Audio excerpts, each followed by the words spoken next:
Bonjour à tous, je m'appelle Bertrand, j'ai 47 ans, je vis de mes dividendes boursiers depuis août 2016 et je partage sur le site revenus-et-dividendes.com ainsi que sur la chaîne YouTube du même nom ma passion pour la bourse et ma méthode pour gagner votre salaire grâce à la bourse. Alors aujourd'hui nous allons parler des trackers de dividendes. Vous donner une liste de trackers, des meilleurs trackers de dividendes et je vais vous dire pourquoi je n'en ai pas dans mon portefeuille. Que sont les trackers?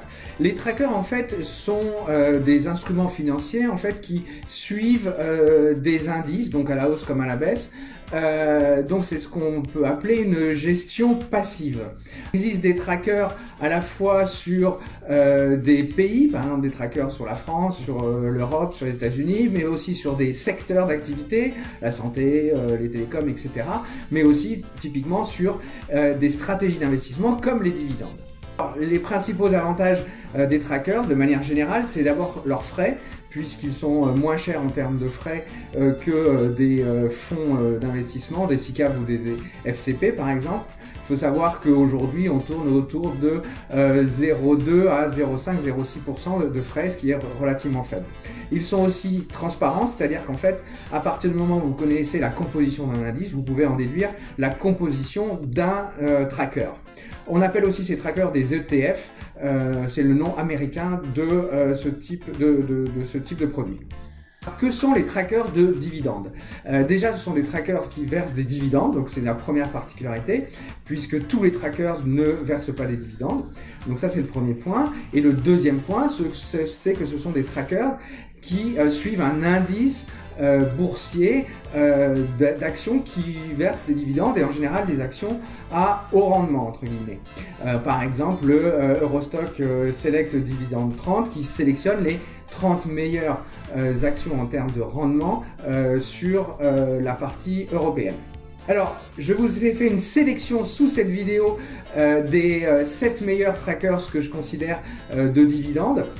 Donc, je vous ai mis cette sélection sous cette vidéo et vous trouverez dans cette sélection à la fois le nom du tracker, à la fois le rendement, à la fois les frais du tracker et à la fois est-ce qu'ils sont ou pas éligibles au PEA. Donc, vous pouvez voir cette liste sous cette vidéo. Maintenant, je vais vous dire ce que je pense des trackers et finalement pourquoi j'en ai pas dans mon portefeuille. Alors, premièrement, un des éléments qui me gêne dans les trackers, et ça va être mon coup de gueule de la vidéo, c'est que même si théoriquement ils sont transparents, et ben je peux vous dire que c'est très compliqué pour certains trackers de trouver par exemple l'historique des dividendes. C'est vrai que moi je m'attache beaucoup à connaître l'histoire pour mieux prévoir le futur, et de ce côté-là, savoir quels ont été les dividendes versés par les trackers, c'est quand même assez compliqué et en particulier pour une société française leader européenne justement de la gestion des ETF, des trackers comme Amundi. C'est une vraie galère et c'est même, je trouve ça scandaleux. C'est-à-dire que vous allez sur leur site, vous avez du mal, il faut vraiment fouiller, passer un temps fou pour connaître les dividendes versés. Même rien que le dividende versé l'année dernière, vous avez impossible de le savoir. Donc j'ai passé beaucoup de temps à essayer de connaître cette historique. J'y suis quand même arrivé, mais vraiment c'est pas du tout transparent. Ils se foutent vraiment de la gueule du monde, sachant qu'ils prennent quand même des frais de 0,20, 0,30, 0,40.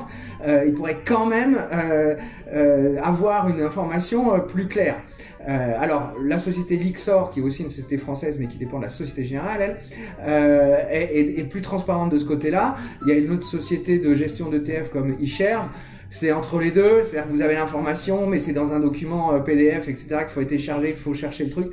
Bref, ça c'est vraiment un point qui m'embête sur les trackers, c'est-à-dire que je trouve que l'information est pas du tout transparente, et en particulier l'information sur l'historique du dividende. Le deuxième point qui me gêne sur les trackers, c'est qu'il est très difficile en fait d'anticiper ou d'avoir une vision des futurs versements de dividendes.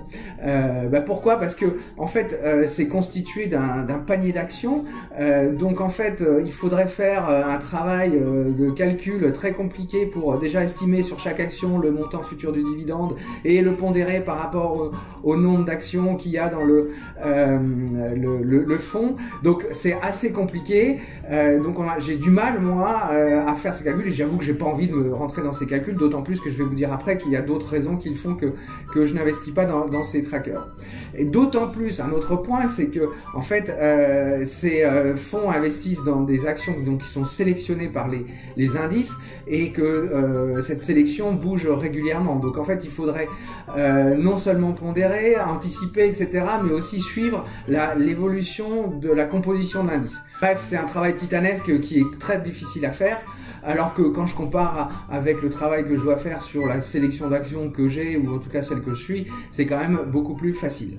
Le troisième point que je voulais évoquer avec vous, c'est en fait le fait que toutes ces actions sont en fait axées globalement sur le rendement. C'est-à-dire qu'en fait elles sélectionnent l'indice qu'elles suivent sont des indices de haut rendement entre guillemets. Et je vais vous dire pourquoi haut rendement entre guillemets.